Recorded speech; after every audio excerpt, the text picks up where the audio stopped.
حي على الفلاح.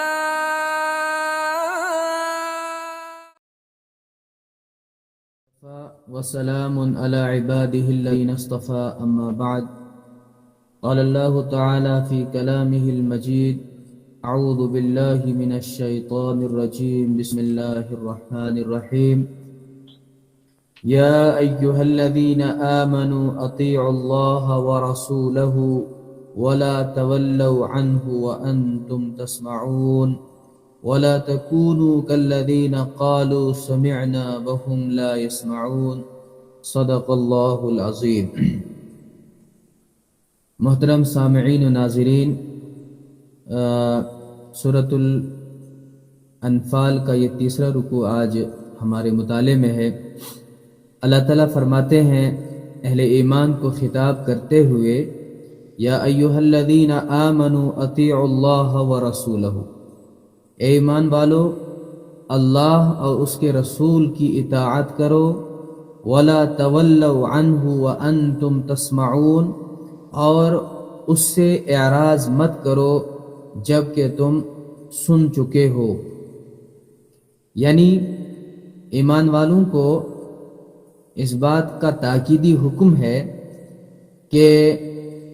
اللہ کی اطاعت کرو، رسول اللہ صلی اللہ علیہ وسلم کی اطاعت کرو. جو کچھ نبی اکرم صلی اللہ علیہ وآلہ وسلم آپ تک اللہ کا حکم پہنچائیں، اللہ کی بات پہنچائیں،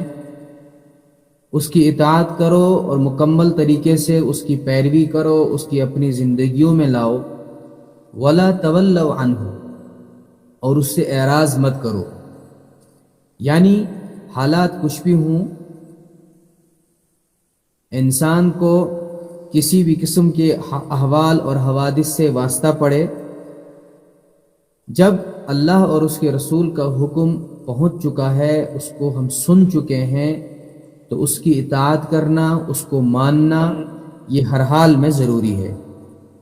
وَلَا تَكُونُوا كَالَّذِينَ قَالُوا سَمِعْنَا وَهُمْ لَا يَسْمَعُونَ، اور ان لوگوں کی طرح مت بنو جنہوں نے یہ کہا کہ ہم نے سن لیا. وَهُمْ لَا يَسْمَعُونَ، جبکہ وہ سنتے نہیں ہیں. یعنی آپ کا رویہ کلمہ توحید لا الہ الا اللہ محمد الرسول اللہ صلی اللہ علیہ وسلم پڑھنے کے بعد ان لوگوں کی طرح نہیں ہونا چاہیے جو یہ تو کہتے ہیں اپنی زبان سے کہ ہم نے سنا ہے، لیکن حقیقت میں انہوں نے سنا نہیں ہوتا ہے. یعنی اس کو قبول کرنے کی نیت سے اور اس میں غور و فکر اور تدبر کرنے کی نیت سے انہوں نے نہیں سنا ہوتا ہے، بلکہ سننے کی کیفیت یہ ہوتی ہے کہ جیسے ایک کان سے سن کر دوسرے کان سے نکال دی. تو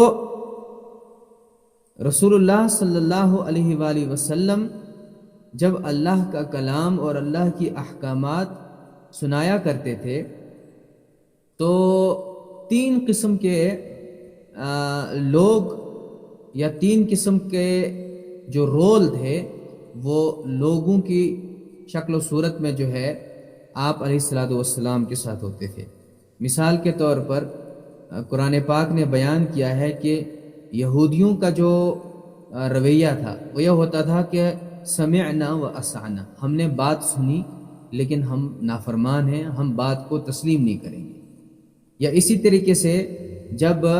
مشرکین کے سامنے قرآن کو اللہ کے نبی صلی اللہ علیہ وسلم سنایا کرتے تھے تو سورہ انفال میں ہم آگے پڑھیں گے، مشرکین یہ کہا کرتے تھے کہ قد سمعنا لو نشاء لقلنا مثل هذا، ہم نے آپ کی بات سن لی اور اگر ہم چاہیں تو اس جیسا کلام، اس جیسی بات ہم بھی کر سکتے ہیں. یا اسی طریقے سے تیسرا گروہ جو تھا وہ منافقین کا حضور اکرم صلی اللہ علیہ وسلم کے ارد گرد ہر وقت موجود رہتا تھا، جن کا مشن اور جن کا طریقہ کاری یہ تھا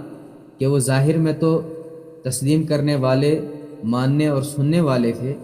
لیکن حقیقت میں جو وہ زبان سے کہتے تھے، جس کا وہ اعلان و اقرار کرتے تھے، وہ ایک ذرے کے برابر بھی اس کی حقیقت ان کے دل میں نہیں اتری ہوتی تھی. تو اس قسم کے کردار حضور اکرم صلی اللہ علیہ وآلہ وسلم کے ارد گرد موجود تھے۔ قرآن پاک ہم سب کو مخاطب کر کے، ایمان والوں کو مخاطب کر کے، کلمہ کا اقرار اور اعلان کرنے والوں کو مخاطب کر کے فرماتے ہیں وَلَا تَكُونُوا كَالَّذِينَ قَالُوا سَمِعْنَا، آپ ان کی طرح مت بننا جنہوں نے کہا ہم نے سن لیا، وَهُمْ لَا يَسْمَعُونَ، لیکن حقیقت میں وہ سنتے نہیں ہیں، کیونکہ ان کے اندر اطاعت کا جذبہ نہیں ہوتا ہے، تسلیم کرنے کا جذبہ نہیں ہوتا ہے، اور اس کو اپنی زندگیوں میں عملی طور پر لانے کا کوئی بھی خیال اور گمان نہیں ہوتا ہے۔ اس کے بعد اللہ تبارک و تعالی ایسے لوگوں کی مثال بیان کرتے ہیں جو ان ظاہری کانوں سے بات کو تو سنتے ہیں، لیکن حقیقت میں ان کے اندر سننے کا کوئی موڈ نہیں ہوتا ہے، یا سن کر وہ کسی حقیقت پر پہنچ کر اپنی زندگیوں کو بدلنے کا عزم اور ارادہ نہیں رکھتے ہیں۔ ایسے لوگوں کی مثال قرآن پاک نے بیان کی ہے کہ وہ اس روئے زمین پر اللہ تعالیٰ کے اس زمین پر چلنے والے بدترین جانداروں میں سے ہیں۔ ان شر الدواب عند اللہ، اللہ کے نزدیک بدترین جاندار، سب سے برا جاندار، دابتن کی جمع دواب کا مطلب وہ اللہ کی وہ مخلوق جو ذی روح ہے، جاندار ہے، تو سب سے بری جاندار مخلوق جو ہے، سب سے بدترین جاندار مخلوق اللہ کے نزدیک وہ ہیں الصم البکم، ایسے بہرے اور ایسے گونگے لوگ ہیں الذین لا یعقلون، جو بالکل بھی عقل نہیں رکھتے ہیں، جو بالکل بھی نہیں سمجھتے ہیں۔ یہاں پر تمثیل بیان کی گئی ہے ان لوگوں کی جو قرآن پاک کو، اللہ کے حکموں کو، نبی اکرم صلی اللہ علیہ وآلہ وسلم کی باتوں کو سن لیتے ہیں، ان کے کانوں سے وہ باتیں ٹکرا جاتی ہیں، لیکن ان کے سننے کا جو طریقہ ہے، جو انداز ہے، وہ اطاعت کا نہیں ہے، اس کے اندر اطاعت کا جذبہ موجود نہیں ہے، اس کے اندر تابعداری مقصود نہیں ہے، وہ دل سے اس کو تسلیم کر کے اپنی زندگیوں کو بدلنے کا عزم اور ارادہ نہیں رکھتے ہیں۔ ایسے لوگ اس روئے زمین پر چرنے والے بدترین جانور ہیں، بلکہ جن کو ہم اپنی زبان میں جانور کہتے ہیں، چوپائے کہتے ہیں، ان سے بدتر ہیں۔ کیوں؟ کیونکہ وہ بالکل بہرے بن کر، گونگے بن کر، اور اپنی عقل پر ہر قسم کا پردہ ڈال کر ان باتوں کو اگر سن بھی رہے ہیں تو وہ ان کے لیے کسی بھی طریقے سے مفید نہیں ہے۔ اس کے بعد اللہ تبارک و تعالی ارشاد فرماتے ہیں کہ ان شر الدواب عند اللہ الصم البکم الذی لا یعقلون، بے شک سب سے بدترین جانداروں میں اللہ کے نزدیک وہ لوگ ہیں الصم، جو کہ بہرے ہیں، البکم جو کہ گونگے ہیں، الذین لا یعقلون جو اپنی عقل سے بالکل کام نہیں لیتے ہیں۔ اس کے بعد اللہ تعالیٰ فرماتے ہیں وَلَوْ عَلِمَ اللَّهُ فِيهِمْ خَيْرًا لَأَسْمَعَهُمْ، اگر اللہ تبارک و تعالی جانتا کہ ان کے اندر کوئی خیر ہے، لَأَسْمَعَهُمْ، تو اللہ تعالیٰ ان کو ضرور سنا دیتا۔ یہاں پر خیر سے مراد، جیسا کہ ہم پچھلی آیت کے مفہوم سے یہ جان چکے ہیں کہ وہ جذبہ اطاعت ہے، جس جذبہ اطاعت کے ساتھ وہ اللہ اور اس کے رسول کے حکم کو سنتے ہیں۔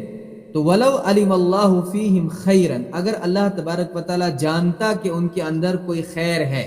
یعنی ان کے اندر ذرہ برابر خیر موجود نہیں ہے، ان کے اندر وہ جذبہ ہی موجود نہیں ہے کہ جس جذبے کے ساتھ وہ قرآن پاک کو سنے، اور وہ جذبہ کیا ہے؟ وہ جذبہ حق کی طلب ہے، کیونکہ جب کسی انسان کے اندر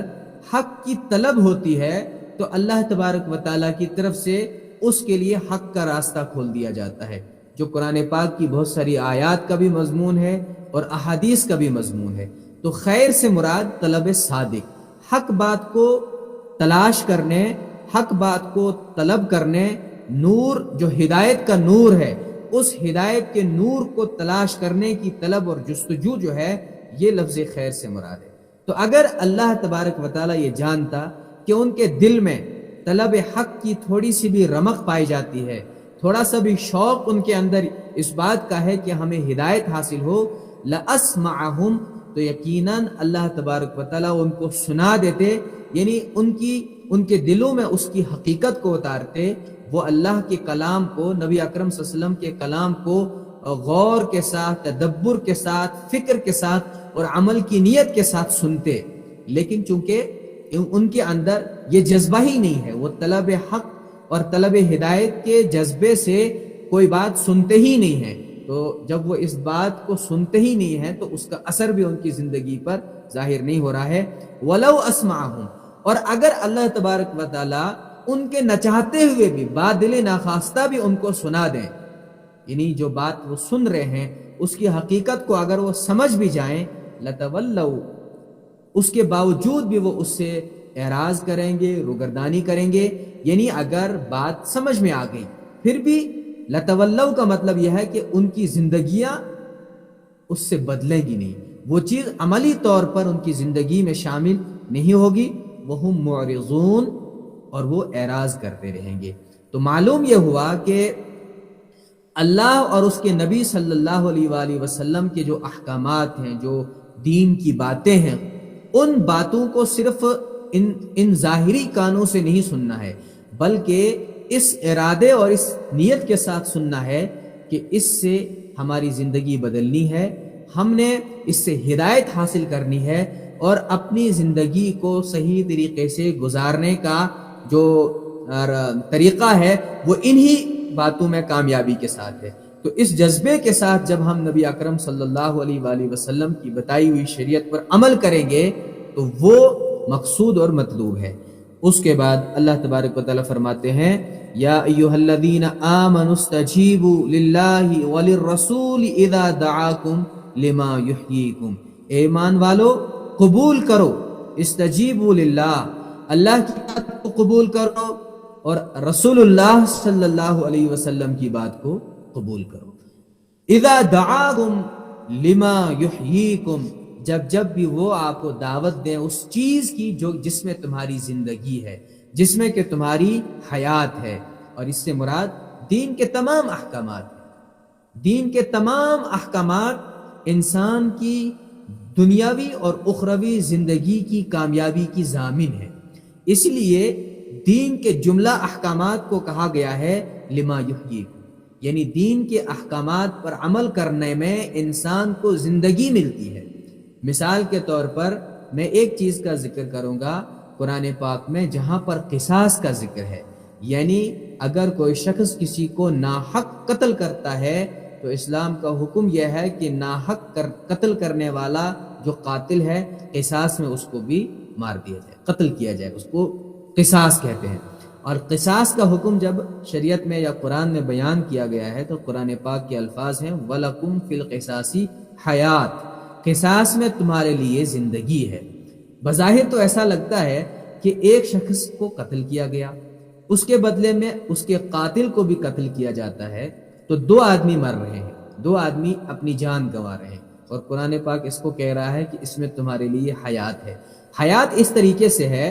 زندگی اس طریقے سے ہے کہ اگر ہم قصاص کا قانون جاری کرتے ہیں تو معاشرہ قتل و غارت گری سے بچے گا، اور معاشرے کے جو دوسرے لوگ ہیں وہ قتل ناحق سے محفوظ رہیں گے، اس لیے کہ ایک شخص نے اگر کسی کو ناحق قتل کیا، سزا کے طور پر اس قاتل کو قتل کیا گیا، تو پوری دنیا کو، پوری سوسائٹی کو یہ پیغام گیا کہ قتل ناحق کا جو انجام ہے وہ قتل کی شکل میں ہے، اگر تم کسی کو قتل کرو گے تو اس کے بدلے میں تم کو اپنی جان گنوانی پڑے گی۔ اس کا نتیجہ یہ نکلے گا کہ سارے لوگ جو ہے وہ اس برے اور اس شنیع کام سے محفوظ رکھیں گے، اور نتیجے میں ساری انسانیت کی جانیں محفوظ ہو جائیں گی۔ تو یہ ایک مثال ہے جو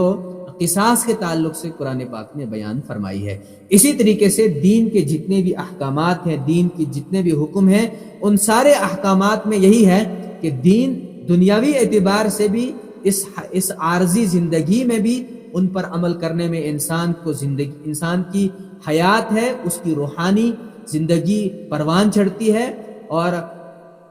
معاشرہ جو ہے وہ پروان چڑھتا ہے، اور اس ابدی اور آخری زندگی، اخروی زندگی شروع ہوگی تو اس کے نتائج جب سامنے آئیں گے تو وہ اخروی زندگی کی کامیابی کی صورت میں ہوں گے۔ تو آپ اللہ اور اس کے رسول کی بات کو مانو جب بھی وہ آپ کو اس چیز کی طرف بلائیں جس میں آپ کی زندگی ہے۔ وَاعْلَمُوا أَنَّ اللَّهَ يَحُولُ بَيْنَ الْمَرْءِ وَقَلْبِهِ، اور جان لو کہ اللہ تبارک و تعالی بندے اور اس کے دل کے درمیان حائل ہو جاتے ہیں۔ کئی طریقے سے اور کئی انداز سے مفسرین نے اس جملے کو سمجھایا ہے۔ مثال کے طور پر مفسرین نے یہ بھی فرمایا ہے کہ جب بھی اللہ کا کوئی حکم سامنے آئے، نبی اکرم صلی اللہ علیہ وسلم کی کوئی سنت اور طریقہ سامنے آئے تو فوراً اس کو اپنی زندگی میں لاؤ، کیونکہ اس وقت اگر تم اس کو تسلیم کر لو گے تو وہ تمہاری زندگی کا ایک زیور بن جائے گا۔ معلوم نہیں اگلے لمحے جو ہے کوئی ایسی رکاوٹ اللہ کی طرف سے آ جائے کہ اس حکم پر عمل کرنا تمہارے لیے دشوار ہو جائے۔ بعض مفسرین نے اس جملے کو اس طریقے سے بھی سمجھایا ہے کہ اللہ اور اس کے رسول اللہ کے حکم کو اس لیے تسلیم کرو کہ انسان کے سب سے زیادہ قریب جو ہے اللہ تبارک و تعالیٰ ہے، کیونکہ قرآن پاک میں اللہ تعالیٰ فرماتے ہیں، اللہ تعالیٰ اپنے بارے میں فرماتے ہیں انا اقرب الیکم من حبل الورید، کہ جو شہرگ ہے میں اس سے بھی زیادہ قریب ہوں۔ تو چونکہ اللہ تبارک و تعالیٰ کی ذات انسان کے سب سے زیادہ قریب ہے، جو انسان کے بھلے اور برے کو جانتی ہے سب سے زیادہ، اس لیے اللہ کے حکم کو تسلیم کرو۔ بعض مفسرین نے اس جملے کو یوں سمجھایا ہے کہ جب انسان اللہ کی اطاعت اور اللہ کی پیروی کی طرف اپنا قدم بڑھاتا ہے تو اللہ تبارک و تعالیٰ جو ہے اس کے لیے مددگار اور معاون بن جاتے ہیں، اور خیر کے راستے پر چلنے کے اس کے سارے راستوں کو آسان فرماتے ہیں۔ جیسا کہ سورہ واللیل میں اللہ تبارک و تعالیٰ فرماتے ہیں کہ اما من اعطا واتقا وصدق بالحسنى فسنيسره لليسرى، جس کے اندر یہ اعطا واتقا وصدق بالحسنى والی صفات پیدا ہو جاتی ہیں تو فسنيسره لليسرى، ہم آسانی کے لیے اس کا راستہ ہموار کر دیتے ہیں۔ اس کے بالمقابل واما من كذب وتولى وغیرہ وغیرہ فسنيسره للعسرى، تو مطلب یہ ہے کہ جب ایک انسان بھلائی کے راستے کی طرف اپنا قدم بڑھاتا ہے تو اللہ کی طرف سے اللہ اس کے لیے مددگار اور معاون بن جاتے ہیں، اور خیر اور بھلائی کے کاموں کو انجام دینا اس کے لیے آسان ہو جاتا ہے، اور قدرت کی طرف سے اس کے لیے ایسا نظام پیدا ہو جاتا ہے کہ اس کے لیے شر کے راستے بند ہو جاتے ہیں۔ لیکن اگر ایک انسان برائی کرنا چاہتا ہے تو اللہ تبارک و تعالیٰ اس کو مواقع فراہم کرتے ہیں، اس کے لیے حالات ایسے بن جاتے ہیں کہ وہ اس برائی کو بڑی آسانی کے ساتھ انجام دے لیتا ہے، اور وہ اس کو اپنا کمال سمجھتا ہے کہ بھائی مجھے کسی نے پکڑا بھی نہیں، میری جو ہے وہ کوئی سرزنش بھی نہیں ہوئی، میں بڑی کامیابی کے ساتھ جو ہے وہ اس برے کام کو کرنے میں کامیاب ہو گیا۔ تو وہ یہی ہے کہ اللہ تبارک و تعالیٰ جو ہے ایک انسان اور اس کے دل کے درمیان حائل ہے کہ جدھر چاہے اللہ تبارک و تعالیٰ اس کا دل موڑ دیتے ہیں۔ وَأَنَّهُ إِلَيْهِ تُحْشَرُونَ، اور حقیقت تو یہ ہے کہ جب انسان اس دنیا سے رخصت ہو کر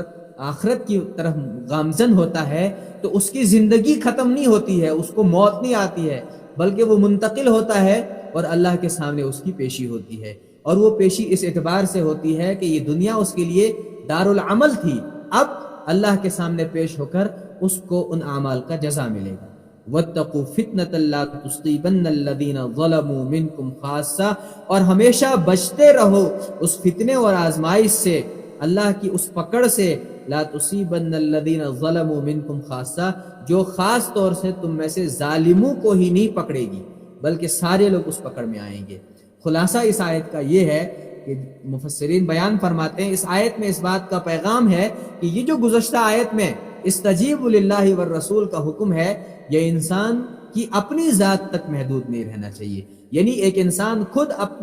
اپنی زندگی میں اللہ اور اس کے رسول کی اطاعت کے مطابق اپنی زندگی کو سنوارتا ہے، یہی اس کے لیے کافی نہیں ہے، بلکہ ایک انسان کے لیے اس دنیا میں ایک صاحب ایمان کا ایک مشن ہے اس دنیا میں کہ وہ جس طریقے سے خود اللہ اور اس کے نبی صلی اللہ علیہ وسلم کی اطاعت اور پیروی کرتا ہے، اسی طریقے سے وہ دعوت اللہ و الی الرسول کی بھی ذمہ داری کو نبھائے، اپنے آس پاس والوں کو، اپنے ماتحت لوگوں کو اور اپنے ارد گرد کے لوگوں کو بھی اللہ اور اللہ کے رسول کی اطاعت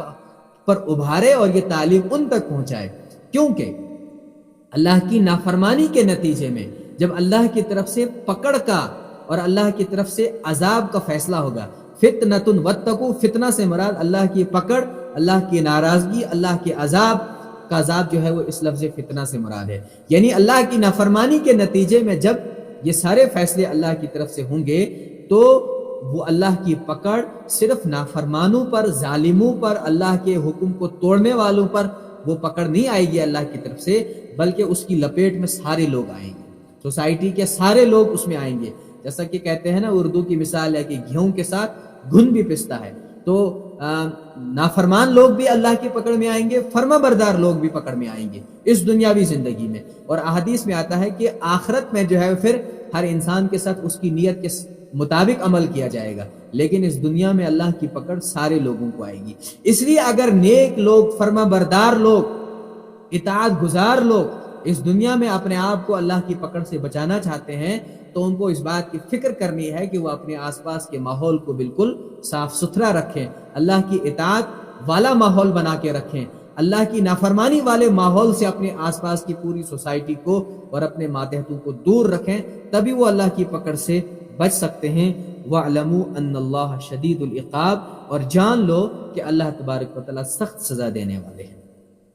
اور اگلی آیت کو پڑھنے سے پہلے ہم اس سورہ انفال کی ابتدائی آیات کو اپنے ذہن میں، اپنے اس مضمون کو اپنے ذہن میں رکھیں کہ جو اللہ تبارک و تعالیٰ نے مقام بدر میں مومنین کو ایک عظیم فتح نصیب فرمائی، وہ اللہ کی ایک عظیم نعمت ایمان والوں کو حاصل ہوئی، اور اللہ کا ایک عظیم احسان ہوا جو اہل ایمان پر ہوا۔ اس احسان کو، اللہ کی اس نعمت کو مد نظر اپنے ذہن میں رکھتے ہوئے اس آیت پاک کو پڑھتے ہیں۔ اللہ تبارک فرماتے ہیں وَاذْكُرُوا، اور ذرا یاد کرو، اِذْ أَنْتُمْ قَلِيلٌ، جب تم کم تھے، یعنی سرزمین مکہ میں تمہاری تعداد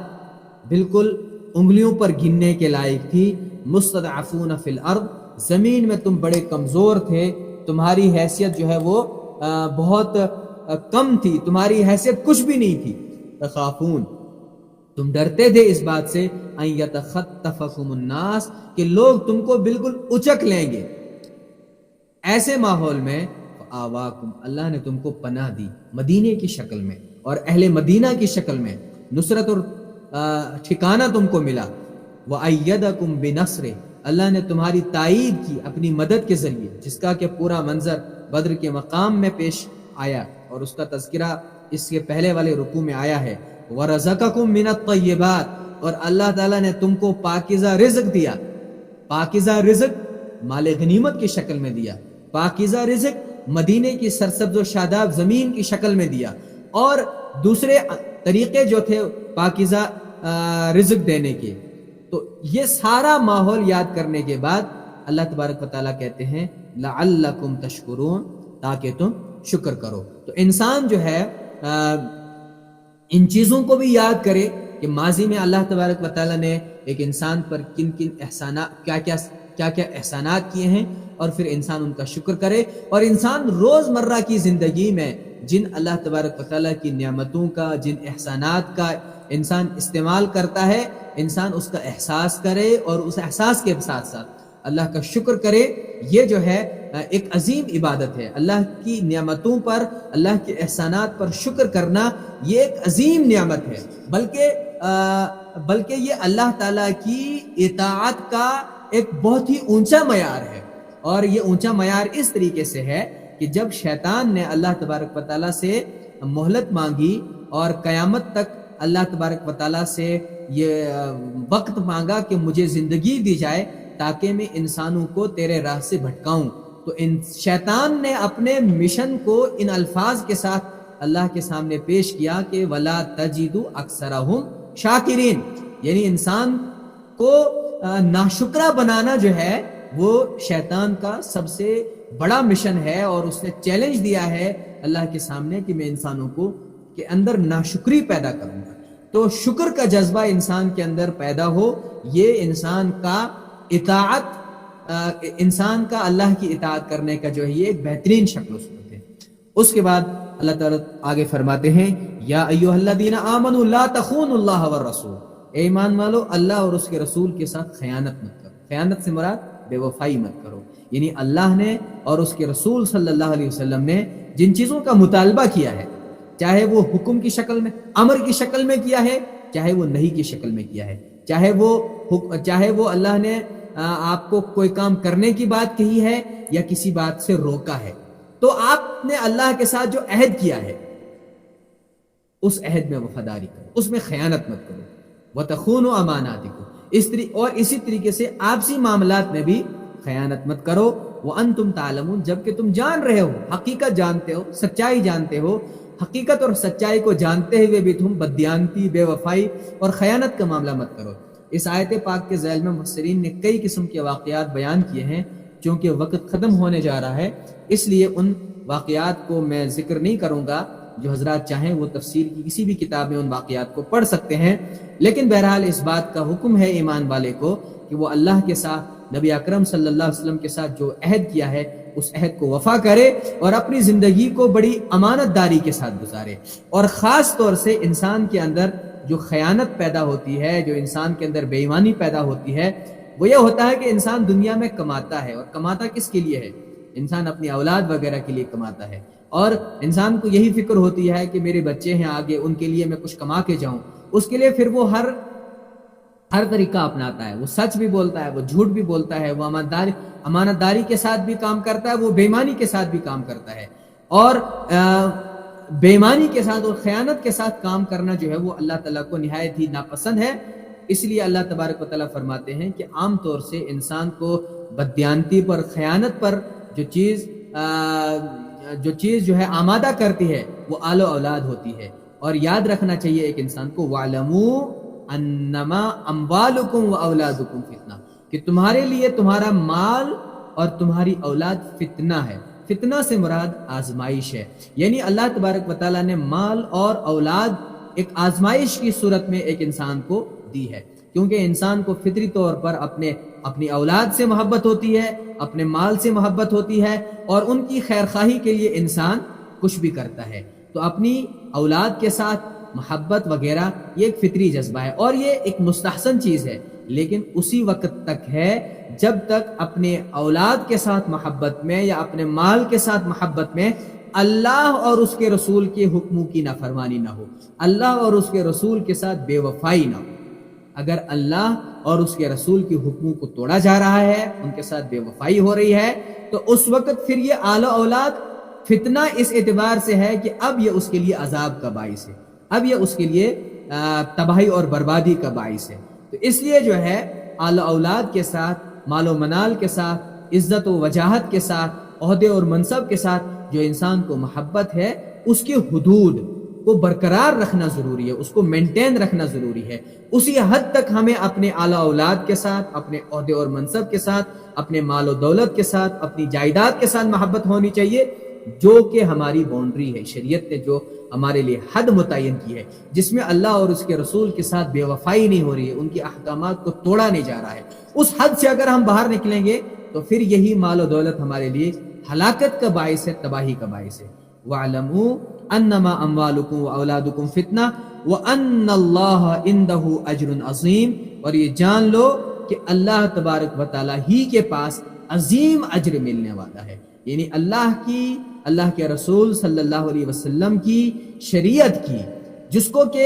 شروع کی آیات میں یہ کہا گیا ہے اذا دعاکم لما یحییکم، یعنی جب اللہ اور اس کے رسول آپ کو ان احکامات کی طرف دعوت دیں جن میں تمہاری دنیاوی اور اخروی زندگی پوشیدہ ہے، جس میں تمہارے لیے حیات جاویدانی ہے، جس میں تمہارے لیے ایک ایسی زندگی ہے جو ایک کامیاب زندگی ہے، جس زندگی کو لوگ یاد رکھتے ہیں، اور اس طریقے سے یاد رکھتے ہیں کہ لوگ اس زندگی پر عش کرتے ہیں، اس زندگی کو وہ اپنا آئیڈیل بناتے ہیں،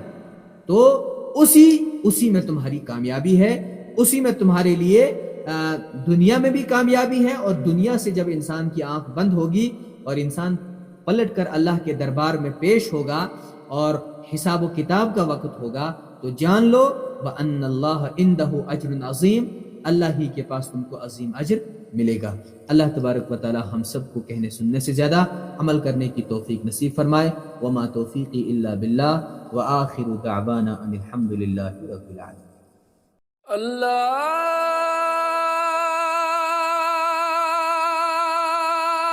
اکبر، اللہ